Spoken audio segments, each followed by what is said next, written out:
Selamat pagi, Shalom. Puji Tuhan, kita semua dalam keadaan sehat, amin. Haleluya. Kita masih belajar dalam tema yang sama, yaitu hidup dalam kekudusan. Dan pada hari ini saya akan mendasari firman Tuhan di dalam Roma pasal yang ke-8, ayatnya yang ke-5 sampai dengan yang ke-14. Roma pasal yang ke-8, ayat yang ke-5 sampai dengan 14. Roma pasal 8 ayat yang ke-5 sampai dengan 14. Saya akan baca ayat yang ganjil, Bapak Ibu Saudara bisa membaca ayat yang genap. Demikianlah firman Tuhan, sebab mereka yang hidup menurut daging memikirkan hal-hal yang dari daging. Mereka yang hidup menurut roh memikirkan hal-hal yang dari roh. Tetapi keinginan roh hidup dan damai sejahtera. Sebab keinginan daging adalah perseteruan terhadap Allah, karena ia tidak takluk kepada hukum Allah. Hal ini memang tidak mungkin baginya. Mereka yang hidup dalam daging tidak mungkin berkenan kepada Allah. Tetapi kamu tidak hidup dalam daging, melainkan dalam roh. Jika memang roh Allah diam di dalam kamu. Tetapi jika orang tidak memiliki roh Kristus, ia bukan milik Kristus. Tetapi jika Kristus ada di dalam kamu, maka tubuh memang mati karena dosa, tetapi roh adalah kehidupan oleh karena kebenaran. Dan jika roh Dia yang telah membangkitkan Yesus dari antara orang mati diam di dalam kamu, maka Ia yang telah membangkitkan Kristus Yesus dari antara orang mati akan menghidupkan juga tubuhmu yang fana itu oleh rohnya yang diam di dalam kamu. Jadi saudara-saudara, kita adalah orang berhutang, tetapi bukan kepada daging, supaya hidup menurut daging. Sebab jika kamu hidup menurut daging, kamu akan mati. Tetapi jika oleh roh kamu mematikan perbuatan-perbuatan tubuhmu, kamu akan hidup. Semua orang yang hidup dipimpin Allah adalah anak Allah. Amin. Ya, saya percaya kita semua di sini adalah anak-anak Allah. Amin. Firman Tuhan berkata, semua orang yang dipimpin roh Allah adalah anak Allah. Nah, saudara, dalam surat Paulus kepada jemaat di Roma, ya, kalau saudara perhatikan, Paulus pada mulanya menyampaikan pesan-pesan bahwa kita ini sebenarnya orang-orang yang seharusnya binasa. Saudara bisa lihat dari Roma pasal 3. Ya, Roma pasal 3 ayat 23 dan seterusnya. Kemudian Paulus menekankan bahwa keadaan kita hari ini ternyata adalah keadaan yang sudah dibenarkan oleh Tuhan. Saudara bisa melihatnya dalam Roma pasal 5 dan seterusnya. Lalu kemudian Paulus juga ingin mengajarkan bagaimana seharusnya kita hidup sebagai orang-orang yang sudah dibenarkan. Ya, makanya kita lihat di dalam Roma pasal yang ke-8 ini, Paulus menekankan bagaimana kita perlu hidup di dalam roh. Ya. Nah, saya akan akan menggarisbawahi ayat-ayat ini, saudara. Bisa perhatikan. Hidup dalam kekudusan secara sederhana berarti memiliki cara hidup yang berbeda dengan orang-orang dunia. Ya, ini supaya sederhananya kita dapat mengerti. Jadi orang-orang yang hidup dalam kekudusan itu artinya adalah cara hidup kita tidak sama dengan cara hidup orang-orang dunia. Ya, sepertinya kita sedang melawan arus. Saya mau katakan iya. Kenapa, saudara? Karena kita memang tidak berasal dari dunia ini. Kita berasal dari surga. Makanya cara hidup kita juga harus berbeda. Kalau cara hidup kita sama seperti cara hidup orang-orang dunia, jangan-jangan kita bukan berasal dari kerajaan surga. Ya. Makanya hidup dalam kekudusan dapat kita maknai secara sederhana seperti cara hidup yang berbeda dengan cara hidup orang-orang dunia. Dalam hal ini saya tidak menggarisbawahi kepada saudara dalam hal kegiatan beragama, ya, seperti berdoa, beribadah, membaca firman Tuhan. Itu betul, ya, itu harus. Tetapi saya mau katakan begini, saudara. Hidup dalam kekudusan itu adalah kita mempraktekkan kebenaran firman Tuhan di dalam hidup kita setiap hari, yang orang-orang dunia tidak lakukan. Contohnya apa? Orang berbuat jahat kepada kita, menurut hukum dunia dikatakan apa? Balaslah kejahatan dengan kejahatan. Tetapi ketika kita hidup di dalam kekudusan, kita mengerti kebenaran firman Tuhan, cara hidup kita berbeda, maka ketika kita diperlakukan jahat oleh orang lain, cara kita membalasnya adalah dengan mendoakan. Apalagi saudara, dengan mengampuni. Itulah yang disebut sebagai hidup dalam kekudusan. Jadi kekudusan tidak berarti bicara hanya sekedar, oh kita hidup di gereja, kita tinggal di gereja, ya. Kita menjauhi semua hal-hal yang bersifat duniawi. Kita nggak mau bergaul sama orang, kita nggak mau bersentuhan. Mungkin wajah kita nggak boleh terlihat sama orang. Bukan seperti itu, saudara. Tetapi lebih kepada bagaimana kita sebagai orang-orang yang sudah mendengar firman Tuhan dan mengerti kebenaran firman Tuhan, kita mempunyai cara hidup yang tidak sama dengan orang-orang yang ada di dunia ini. Ya. Orang berkata bahwa kalau kita memberi, kita semakin kurang.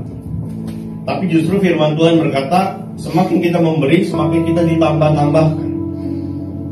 Maka cara hidup kita haruslah berbeda, saudara. Karena kita sudah mengerti kebenaran ini.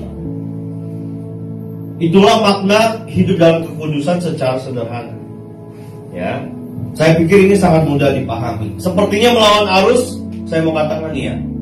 Karena apa? Karena memang kita bukan berasal dari dunia ini. Hukum-hukum dunia menganjurkan, menuturkan kita harus begini. Tetapi jika apa yang ditentukan oleh dunia itu ternyata bertentangan dengan firman Tuhan, siapkah saudara untuk menolaknya? Siapkah saudara untuk tidak mentaatinya? Tapi mungkin saudara berkata, Pak, tapi kan firman Tuhan juga bilang kita harus tunduk kepada pemerintah. Nanti kita akan belajar, saudara, ya, dari seorang tokoh yang namanya Daniel. Ya. Daniel ada di sini? Ada ya. Saudara, Daniel adalah salah satu contoh tokoh di dalam Alkitab di mana raja sudah membuat ketetapan, tetapi Daniel tidak mentaatinya. Karena apa? Karena dia lebih mencintai Tuhan. Tapi kita akan belajar nanti. Ya. Nah, sebelum kita masuk ke dalam bagian yang lebih dalam, saya akan mengajak saudara dengan sebuah cerita yang sedang menarik, yang menjadi hits dalam beberapa bulan terakhir. Ada seorang, kalau ada kesamaan cerita, nama, ya ini hanya sebuah ilustrasi saja. Ya, ada seorang yang melakukan sebuah tindakan kejahatan, ya, menghilangkan nyawa seseorang. Saya nggak perlu sebut namanya, saudara pasti tahu. Ya, merekayasa, membuat cerita, ya, dan lain sebagainya. Sampai akhirnya hilanglah nyawa seseorang. Dan setelah itu pun ternyata tidak selesai dan tidak diakui. Lalu kemudian berjalanlah persidangan sampai pada akhirnya tuntutan itu muncul, ya, bahwa anggaplah dihukum hukuman mati. Biar nggak sama ceritanya kan. Lalu kemudian saudara, ketika ketika jaksa membacakan tuntutan, seorang narapidana itu berhak untuk membacakan pledoi, pembelaan diri. Lalu kemudian anggaplah kita sebagai orang yang ada di sana, saudara, ya, kita membacakan pembelaan diri kita. Lalu setelah mendengar pembelaan diri kita, jaksa berhak menerima eksepsi itu atau menolaknya. Lalu kemudian setelah itu baru putusan dari hakim. Saudara bayangkan ketika saudara ada di posisi sebagai terdakwa itu, ya. Kita melakukan kejahatan, kita melakukan kesalahan. Lalu kemudian kita dijatuhi hukuman, lalu kita berusaha membela diri supaya kita terbebas dari hukuman. Dan kita sudah menjalani hidup di dalam penjara selama beberapa waktu lamanya. Kalau saudara ada di posisi sebagai terdakwa, menurut saudara, yang saudara rasakan itu menderita atau bahagia? Kalau saudara ada di posisi sebagai terdakwa, menderita atau bahagia, saudara? Kalau saudara normal, harusnya saudara jawab menderita. Ya, karena apa? Karena hidup dalam penjara itu benar-benar tidak enak, saudara. Ya, saya tahu bukan karena saya pernah di penjara. Saya tahu karena saya beberapa kali melayani di penjara. Tidak ada kemerdekaan di dalam hidup, semua serba dibatas. Orang-orang yang ada di penjara itu pasti akan menyesal ketika dia sadar bahwa dia ada di penjara. Mau melakukan apa-apa nggak bisa, saudara. Mau makan, ya, saudara hanya boleh makan dari apa yang disediakan oleh rutan. Ya. Masih lapar mau nambah, nggak bisa karena ada jatahnya. Maaf bicara ya, saudara. Saudara mau buang air kecil, mau buang air besar, ditonton oleh napi yang lain. Karena satu sel itu nggak mungkin sendiri. Saudara mau mandi ya di dalam sel. Saudara mau buang air kecil, mau buang air besar ya di situ juga. Bayangin saudara lagi mau buang air besar itu ya, terus dilatih orang-orang itu. Belum kalau yang lapasnya penuh, saudara. Ya, tidur tuh dempet-dempetan. Kalau saudara mungkin biasa tidurnya guling-guling kesana kemari, nggak bisa. Terus apa lagi? Saudara mau main, mau olahraga, ada waktunya semua. Saudara mau lihat berita, nggak mungkin mau lihat berita dari mana. Mau berkomunikasi sama teman, saudara atau keluarga, nggak bisa, nggak ada handphone juga. Hidup di dalam penjara itu begitu menderita, saudara. Maka ketika saudara diberikan kesempatan untuk membela diri, pasti saudara akan membela diri saudara sebaik-baiknya, betul nggak? Sebenar-benarnya, atau saudara mengusahakan supaya saudara paling tidak bisa bebas atau hanya kurungan beberapa bulan lamanya. Tapi kemudian ternyata pembelaan saudara ditolak. Gimana perasaan saudara? Pasti kan sedih, ya, pasti kecewa. Saya sedang tidak membela tersangka atau terdakwa ya, saudara, bukan. Lalu kemudian tibalah persidangan akhir di mana majelis hakim memutuskan. Yang mana ketika jaksa menyatakan bahwa saudara harus dihukum mati atau dihukum seumur hidup lah. Lalu kemudian majelis hakim berkata saudara dibebaskan dari tuntutan. Hari ini juga saudara boleh keluar dari penjara. Bagaimana perasaan saudara? Senang? Hah? Lega, senang ya? Ada yang kenapa bebas? Saudara, perasaan senang dan perasaan lega itu harusnya juga adalah perasaan yang sama. Kalau kita menyadari bahwa kita adalah orang-orang yang sudah ditebus oleh Kristus dan dimerdekakan dari hukuman yang namanya dosa. Kita tidak lagi harus menanggungnya. Pasti kalau dari tuntutan seumur hidup atau tuntutan hukuman mati, ketika hakim menyatakan saudara dibebaskan, kayak di TV-TV lah yang kita lihat, pasti semua sujud syukur. Benar nggak, saudara? Tapi pertanyaannya adalah, sudahkah kita juga begitu ketika kita menyadari bahwa kita sudah dimerdekakan oleh Tuhan? Ya mungkin kita nggak perlu sujud syukur seperti itu ya, saudara. Tapi paling tidak, inilah yang harus kita lakukan dalam hidup kita. Mari kita lihat yang pertama, saudara. Kita lihat kembali ayat yang ke-5 sampai dengan yang ke-8. Dikatakan begini, sebab mereka yang hidup menurut daging memikirkan hal-hal yang dari daging. Mereka yang hidup menurut roh memikirkan hal-hal yang dari roh. Ini bagian yang pertama, saudara. Bahwa kita perlu memikirkan hal-hal yang dari roh. Apa yang kita pikir, apa yang ada dalam pikiran kita, ternyata itu sangat penting sekali, saudara. Karena tanpa kita sadari, apa yang kita pikir itu bisa menentukan langkah dan perbuatan kita, tindakan kita. Ya. Saudara lihat waktu Allah menciptakan langit bumi dan segala isinya, itu semua sudah ada dalam pikiran Allah. Lalu kemudian dia mengatakan lalu semuanya jadi. Ya. Nah sekarang pertanyaan saya begini, apa yang sering melayang-layang dalam pikiran saudara? Apa yang sering kali saudara hayali dalam hidup saudara? Kemana pikiran saudara melayang-layang? Apa yang membuat pikiran saudara merasa senang atau merasa puas? Apakah saudara pikir dengan, wah, kalau saya makan ini, wah, hati saya senang. Atau kalau saya habisi dia, hati saya senang.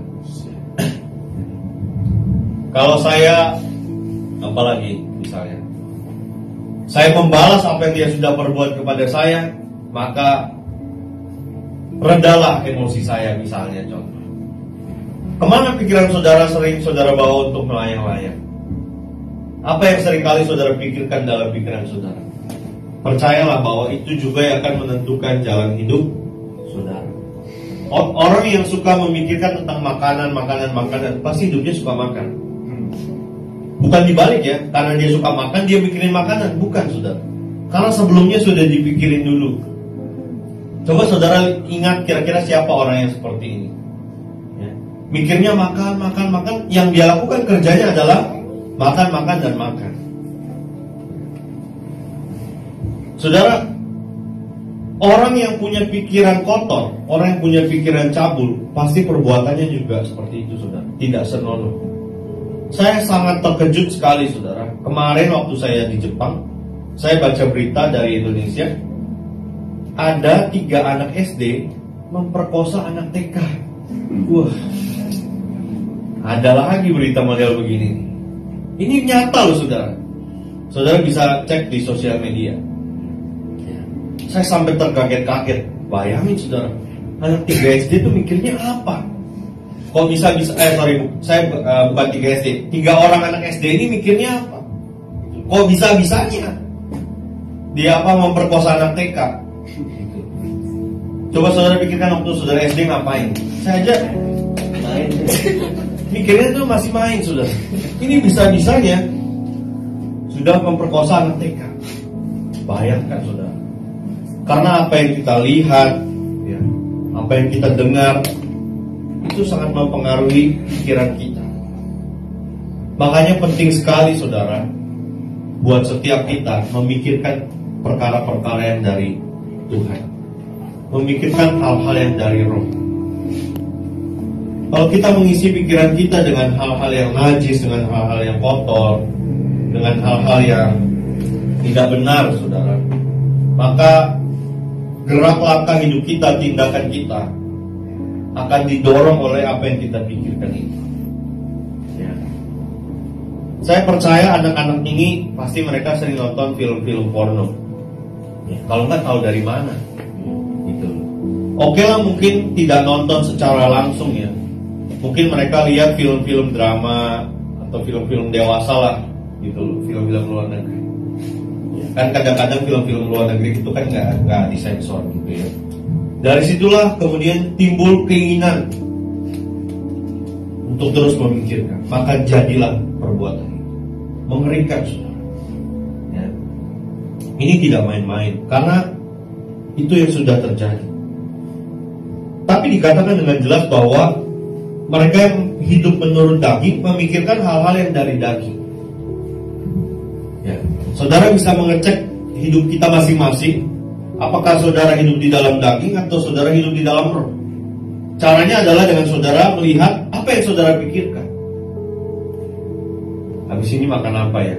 Habis ini mau kemana ya? Habis ini mau makan siapa ya? Apa yang saudara pikirkan, itulah yang akan menuntun perjalanan kehidupan saudara, menuntun tindakan saudara. Makanya kita harus memperhatikan apa yang kita pikirkan ini dengan baik. Ya. Nah, saudara, seringkali hal-hal yang menyenangkan pikiran kita atau yang memuaskan keinginan pikiran kita, itulah yang seringkali kita lebih suka untuk kita pikirkan. Ya. Contoh hal yang sederhana misalnya, di gereja ada makan-makan, makanannya banyak. Misalnya contohnya, kalau saudara memiliki pikiran daging, saudara pasti akan ambil sebanyak-banyaknya. Ya, mumpung ada makanan gratis, ya, mumpung saya dapat urutan di depan. Kenapa? Karena punya sifat daging itu, saudara. Salah satunya keserakahan. Ya. Pokoknya ambil aja dulu, habis nggak habis nomor belakang. Yang penting saya udah ambil.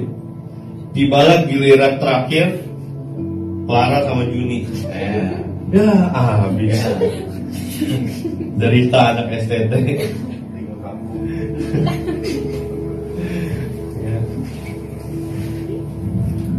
Kadang-kadang saudara, tanpa kita sadari kita begitu ya. Kita pokoknya ambil aja dulu, habis ngabis belakangan. Saya pernah begini saudara ya. Kejadiannya itu baru 3 hari yang lalu. Jadi waktu sarapan di hotel, saya ambil, wah ini enak ya, ambil semua. Begitu udah makan, karena cuacanya dingin saudara ya. Kemarin itu saya pas di Jepang itu lagi -2 sampai -4. Perut kita tuh nggak bisa makan banyak saudara, gitu loh. Jadi waktu saya makan sedikit, wah udah kenyang nih. Di meja saya masih banyak makanan, belum es krim, belum ini, masih banyak. Tapi karena saya belajar bertanggung jawab, saya habisin, saudara. Saya makan pelan-pelan, dalam hati sambil menggurui diri sendiri. Makanya jangan serakah, makanya jangan ambil banyak-banyak. Saya tidak malu mengakui ini saudara, karena apa? Karena saya juga belajar untuk hidup dalam kebenaran. Ya. Saya bersyukur saya mengalami kejadian ini saudara, sampai akhirnya saya belajar untuk menegur diri saya sendiri. Bayangin udah perut kenyang, makan nasi, telur, segala macam dan lain-lain, masih ada es krim saudara. -4 makannya es krim. Kayaknya hidup tuh kurang apa nyaman kalau nggak makan es krim saudara ya. Gitu. Sampai akhirnya makan itu saya hampir setengah jam lebih. Padahal harusnya mungkin 10 menit selesai, tapi karena makanannya saya ambil banyak sama ada es krim juga, lamanya. Baru makan sedikit udah keburu kenyang. Itulah manusia saudara, dengan segala kebodohannya. Karena yang dipikirkan apa? Ya daging. Gitu. Bagaimana memuaskan daging ini? Tapi kalau kita hidup di dalam roh, Alkitab berkata kita memikirkan hal-hal yang dari roh, yaitu penguasaan diri, lawan dari serakah. Karena saya sadar yang kemarin itu salah. Hari yang kedua saudara, saya ambil nasinya sedikit, lauknya sedikit, tapi banyak. Yang penting ada. Akhirnya habis. Gitu. Nah, orang-orang yang memiliki penguasaan diri, pasti dia tahu membatasi dirinya saudara. Jadi kalau kita misalnya pergi ke pesta gitu ya, ke resepsi atau ke acara ucapan syukur, waktu saudara mau ngambil makan, ingat, kalau nafsumu besar, Alkitab berkata apa? Taruh pisau di leher. Ya, jadi ngambil secukupnya. Kenapa? Karena ada orang lain yang juga harus kebahagiaan. Coba kita lihat 1 Petrus pasal yang keempat, saudara. 1 Petrus pasal yang keempat, ayat yang pertama sampai dengan yang ketiga bilang begini. Jadi, karena Kristus telah menderita penderitaan badani, kamu pun harus juga mempersenjatai dirimu dengan pikiran yang demikian. Karena barang siapa telah menderita penderitaan badani, ia telah berhenti berbuat dosa, supaya waktu yang sisa jangan kamu pergunakan menurut keinginan manusia, tetapi menurut kehendak Allah. Sebab telah cukup banyak waktu kamu pergunakan untuk melakukan kehendak orang-orang yang tidak mengenal Allah. Kamu telah hidup dalam rupa-rupa hawa nafsu, keinginan, dan seterusnya. Ya saudara, jadi apakah hidup dalam kekudusan itu sesuatu yang mustahil? Ternyata Alkitab ini berkata tidak seperti itu saudara. Kalau kita sudah mempersenjatai pikiran kita dengan melihat bahwa Kristus pun juga sudah menderita selama hidup di dunia, maka kita pun juga dengan rela mau untuk menderita penderitaan badani. Artinya apa saudara? Menyalipkan daging dengan segala keinginannya. Saudara, saya itu punya kelemahan di dalam keinginan mata. Ini saya cerita ya. Saya itu suka melihat jam. Bukan suka melihat jam ini, bukan saudara. Melihat jam-jam yang ada di toko gitu ya. Saya itu suka melihat handphone. Tapi puji Tuhan setelah saya mengenal Kristus, 2 hal ini sudah lenyap dalam diri saya. Saya ngeliat handphone baru, udah biasa aja lah. Ya, dulu saudara enggak. Dulu setiap ada handphone, ya pokoknya yang seri Samsung yang mahal lah, seri Note, pasti saya ganti. Begitu keluar ganti, begitu keluar ganti. Sebelum mengenal Samsung, saya mengenal yang namanya Apple. Ya. Sama saudara, keluar yang baru ganti, keluar yang baru ganti. Kenapa? Karena keinginan mata. Tapi setelah saya mengenal Tuhan, gugurlah saudara. Jadi ngeliat iPhone 14 Pro Max, biasalah itu. Ya, udah nggak ada sekali hasrat. Ngeliat Samsung seri apa lagi keluar, udah nggak ada lagi keinginan. Sama ngeliat jam juga gitu saudara. Kalau setelah saya sadar nih saudara, kan sebenarnya jam sama aja, benar nggak saudara? Yang penting kan dia berputar tepat, benar nggak? Tapi bagi orang-orang yang punya kesukaan koleksi jam, lain saudara. Ya. Jam itu ada seninya dan ada bedanya antara jam yang biasa sama jam yang mahal. Ya. Ada jam yang pakai sensor matahari. Ya. Nggak ada matahari, ada lampu. Kalau lampunya mati, ya kayak lampu ini nih. Kalau lampunya mati, dia akan nyala secara otomatis. Terus jamnya itu punya nilai apa? Nilai historikalnya. Terus dia jumlahnya hanya berapa aja di dunia. Itu saudara. Jadi saya itu suka begitu-begitu. Ya. Tapi setelah mengenal Kristus, saya anggap semuanya sia-sia dan tak berarti. Tinggal satu lagi yang belum saudara, sepatu. Ya. Kalau ngeliat sepatu saudara, aduh, mata saya nih. Ya. Kemarin saya lihat di Jepang saudara, sepatu lagi sale. Wah, surga dunia. Saudara, di Indonesia sepatu itu ya paling nggak 1 jutaan lah minimal ya. Saya beli sepatu ini sepertiganya saudara, cuma 300.000. Puma asli lagi. Ya. Jadi bersyukurlah saya tapi minta izin dulu sama istri, kan udah punya istri. Saya mau beli sepatu boleh nggak? Kalau dia bilang boleh, baru saya beli. Kalau enggak, ya berarti saya harus menyalurkan daging. Nggak lama besoknya saudara dibahas di sel group. Kalau malam sepatunya kok warna merah. Saya dalam hati, aduh, baru beli sepatu. Gitu saudara. Itulah keinginan daging yang sia-sia. Padahal mau pakai sepatu apa aja kan sebenarnya sama aja saudara. Saya ini termasuk gila merek dulu. Saya itu suka Puma, Under Armour. Nah itu saya suka. Jadi kalau sebagian besar sepatu saya itu pasti Puma. Tas, dulu kan saya pemain bola, sarung tangan Puma semua. Apa itu Nike? Apa itu Adi? Lewat saudara. Tapi setelah saya mengerti, semuanya juga sia-sia. Makanya kenapa saya mau beli ini, karena harganya hanya sepertiganya saudara. Dan saya tanya sama istri saya lihat sepatu saya warna biru di store-nya Puma kemarin di Jepang. Harganya tuh masih sekitar 3 jutaan saudara. Bayangin di Jepang aja 3 juta, gimana di Indonesia? Waktu itu saya belinya di Australia. Harganya lebih murah lagi.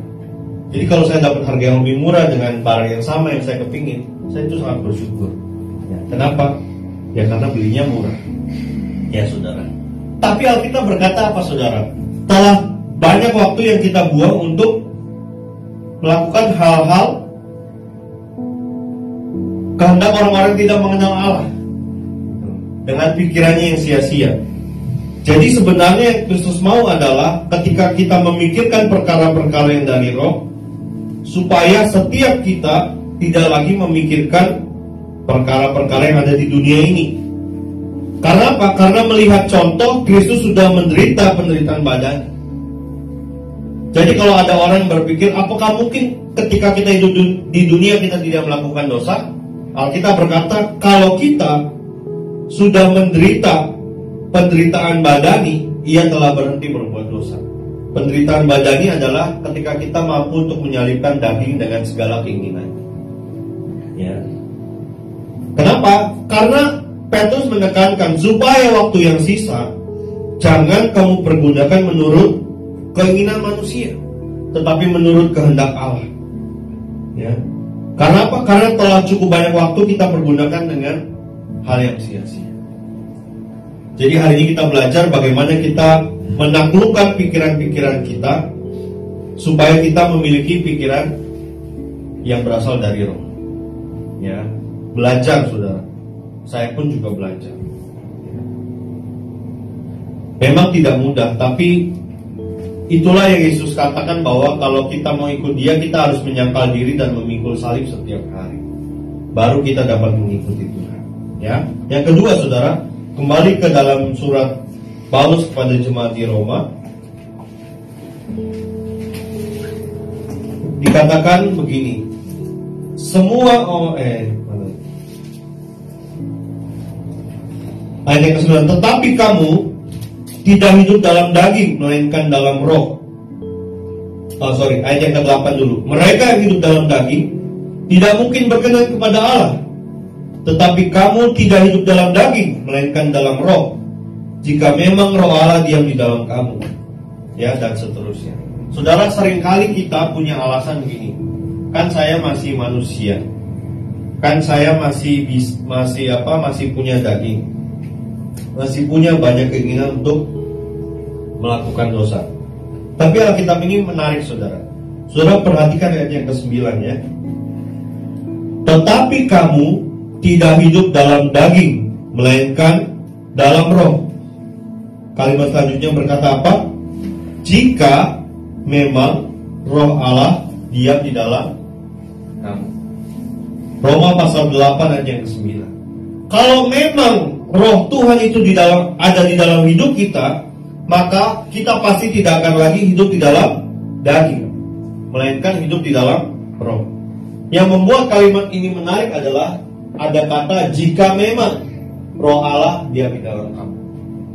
Jadi yang kita perlu introspeksi pada pagi hari ini adalah jika roh Tuhan memang ada dalam hidup kita, maka kita pasti akan melihat segala sesuatu yang bersifat daging itu adalah hal yang tidak berkenan kepada Tuhan. Kita tidak lagi menurutinya. Kita tidak lagi hidup di dalam pimpinannya. Kenapa, saudara? Karena dikatakan hidup dalam daging itu adalah pemberontakan terhadap Allah, perseteruan dengan Allah, atau dengan bahasa sederhana permusuhan dengan Allah. Jadi kalau kita masih hidup di dalam daging, maka hidup kita adalah hidup dalam permusuhan dengan Allah. Dan ini yang perlu kita cek dalam hidup kita. Kalau memang roh Allah itu diam di dalam kita, maka kita tidak lagi hidup di dalam daging. Kalau roh Allah diam di dalam diri kita, kita akan hidup di dalam roh. Ini yang harus kita cek di dalam diri kita masing-masing. Kalau memang roh Allah itu ada dalam hidup kita, maka roh Allah itu juga akan menuntun kita untuk hidup terus di dalam kebenaran dan kebenaran. Tapi kalau kita hanya mengaku-ngaku hidup kita adalah anak Allah, ya tidak heran kalau seringnya jatuh bangun. Karena kita tidak membiarkan roh Allah itu memimpin hidup kita. Kita membiarkan diri kita dipimpin oleh keinginan daging dan segala hawa nafsunya. Maka penting sekali di bagian yang pertama tadi kita mulai memikirkan perkara-perkara yang dari roh, hal-hal yang dari roh. Karena itu juga akan menuntun perbuatan kita, tindakan kita, perilaku kita dalam kebenaran. Jika memang roh Allah ada di dalam kita. Tapi kalau roh Allah tidak di dalam kita, yang pasti kita akan terus hidup di dalam yang namanya dosa. Saudara lihat ayat yang ke-10. Tetapi jika Kristus ada di dalam kamu, maka tubuh kita, daging kita memang mati karena dosa, tetapi roh kita adalah kehidupan oleh karena kebenaran. Jadi kita tidak bisa lagi berlindung dengan alasan saya kan masih manusia, Pak. Saya kan masih punya daging dan lain sebagainya. Tadi ayat 9 berkata, jika memang roh Allah ada di dalam kamu, kalau memang roh kudus itu ada dalam diri kita, maka hidup kita akan terus dipimpin dalam hidup dalam roh, dalam kekudusan, dalam kebenaran. Tapi kalau hidup kita tidak ada roh kudus, tidak ada roh Kristus di dalam, maka tidak heran kalau kita lebih senang hidup di dalam dosa. Sekali lagi saudara, Yang saya mau katakan ini bukanlah hal-hal yang bersifat agamawi, ya. Seperti misalnya saudara nyapu-nyapu di gereja misalnya, bukan seperti itu saja. Saudara beribadah, bukan seperti itu saja. Tapi hidup dalam kekudusan itu lebih kepada bagaimana kita mempraktikkan firman Tuhan itu di dalam hidup kita dalam keseharian, ya. Saling menolong, ya. Kalau kita lihat ada orang yang kesusahan, seringkali hati kita ini kurang tergerak untuk menolong. Paling pura-pura. Karena banyak berita, ternyata dia lebih kaya daripada kita. Jadi bukan dia yang perlu ditolong. Tapi kan kita tidak bisa mengeneralisir seperti itu. Kalau kita punya belas kasihan, kita sertai dengan tindakan, maka hidup kita dipimpin oleh Roh itu tadi. Seringkali kita berpikir bahwa hidup dalam kekudusan atau hidup dalam Roh itu hanya hal-hal yang bersifat sebagai kegiatan agamawi saja. Padahal tidak demikian. Hidup dalam Roh berarti kehidupan kita mencerminkan kebenaran firman Tuhan yang kita lakukan dalam keseharian. Belajar melakukan firman Tuhan itu, ya. Coba kita lihat Daniel pasal yang pertama, saudara.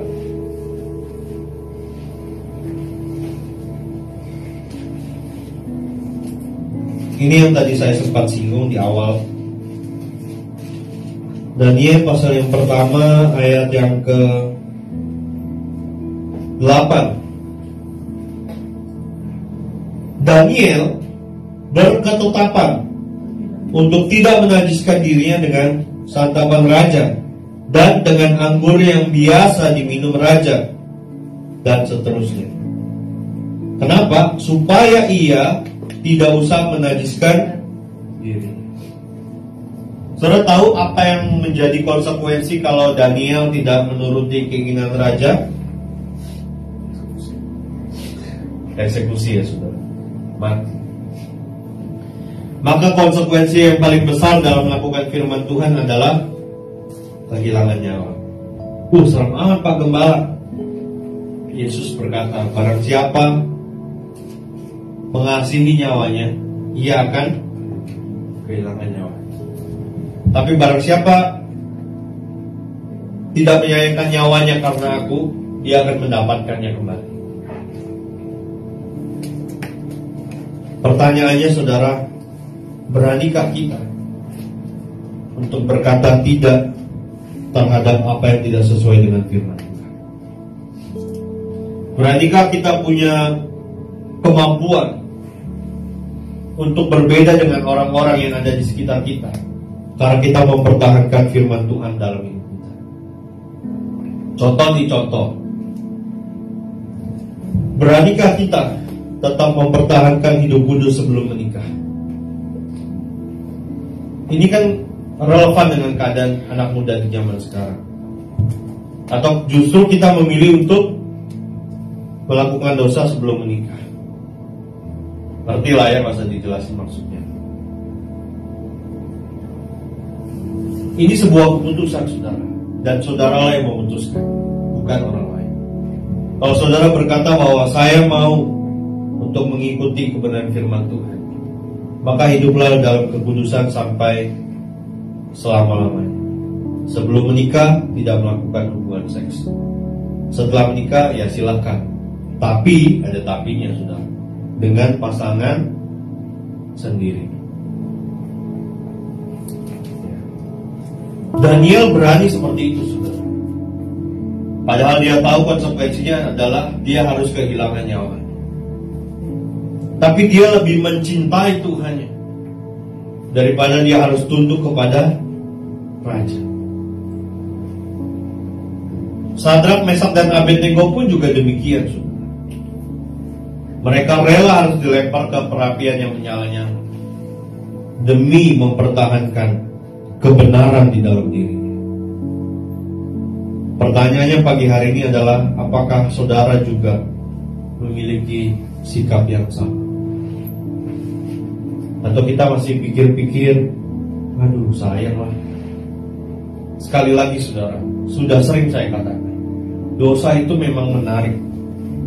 Dosa itu memang begitu menggoda kita. Tapi kerajaan sorga itu jauh lebih mempesona hidup kita. Memang kita sekarang belum lihat, tapi kan kita nggak pernah tahu kita hidup ini sampai kapan, saudara.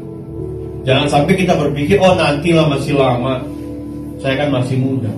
Lalu kita terlena, seperti yang tadi Petrus katakan, telah banyak waktu yang kita pergunakan untuk hal yang sia-sia, sampai akhirnya justru ketika waktunya tiba, kita masih hidup di dalam daging. Maka sia-sia perjalanan hidup kita. Ya.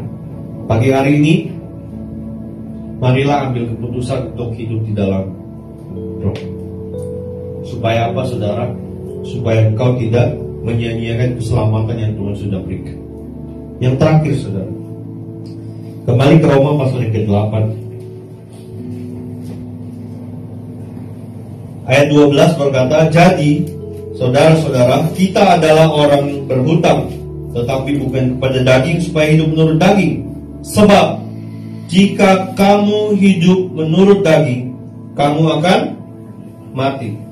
Tetapi jika oleh roh kamu mematikan perbuatan-perbuatan tubuhmu, kamu akan hidup. Ini penting, saudara. Kita harus sadar bahwa kita ini adalah orang-orang berhutang. Berhutang kepada Kristus yang telah menyelamatkan hidup kita. Kalau kita tetap hidup menurut daging, kita akan mati. Matinya di sini bukan hanya mati secara fisik, saudara, tetapi dalam kekekalan pun kita akan mati. Tetapi perhatikan baik-baik, jika oleh roh, artinya apa, saudara? Hanya dengan kekuatan daripada Tuhanlah kita dapat mematikan perbuatan-perbuatan daging. Kalau saudara mencoba dengan kekuatan sendiri, percayalah pasti saudara akan jatuh lagi.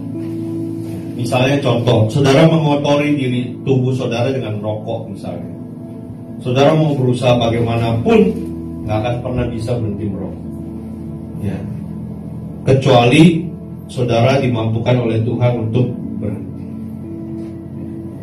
Saudara yang punya kebiasaan kotor, kebiasaan yang najis, saudara tidak akan pernah bisa berhenti kalau Roh Kudus tidak menolong saudara untuk mematikan perbuatan-perbuatan daging.